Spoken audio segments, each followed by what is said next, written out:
next area is the area of pausing. I remember I've heard so many speakers that just kept talking without ever pausing, and after a while your mind just becomes tired, you know. Can y'all give us some illustrations of pausing? I think one of the most effective places to pause is before you begin your story. I've seen so many people, they're telling their story as they're coming up on the stage. I think you need to stop, pause, take command of your audience, get their attention first. But one place where I find I like to use pauses often, I have a personal narrative I do about a little debate that was going on between my mom and my dad. And at one point I say, and as I watched that scene roll out with my parents, I began to wonder. And right there I pause for the longest time because I want the audience to start guessing, what am I wondering? What's going through my mind? And they can make the guess because I've given them so much of the story. So that's one effective place to pause, is when I'm trying to, what am I thinking? Little nano pauses that you put in your sentence, whether it's after a prepositional phrase or an important adjective.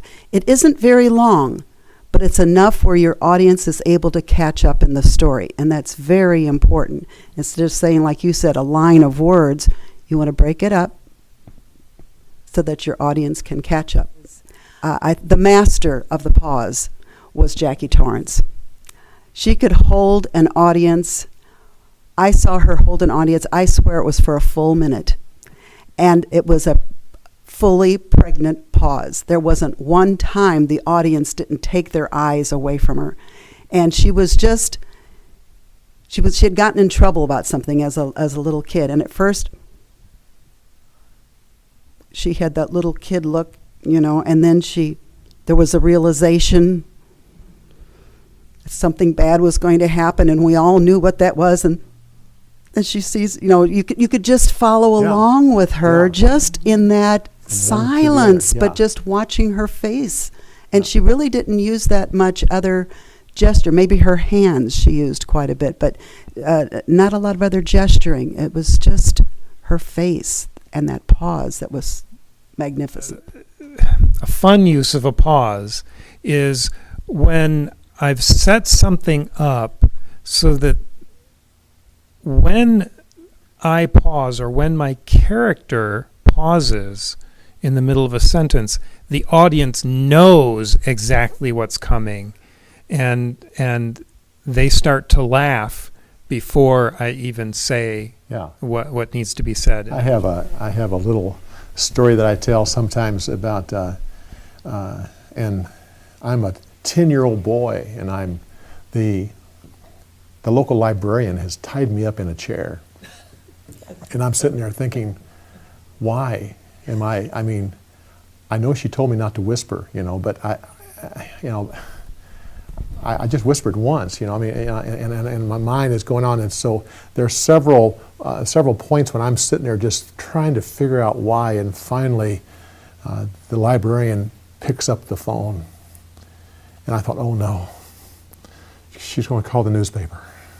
You know, local boy caught whispering in the library. No. And I thought, oh, the police. I'm going to go to jail. I just whispered. That's all it was. You know. And then she dialed the number and she said, Mrs. Walsh?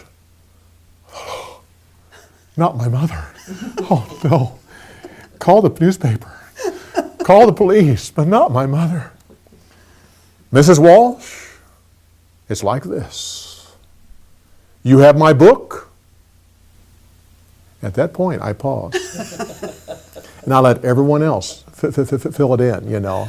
And that's what's even funnier, is I let them guess. You have my book? I have your boy. And that pause gives everyone a chance to anticipate. And then when I say, and I have your boy, it brings the laughter that I have. So pausing is important.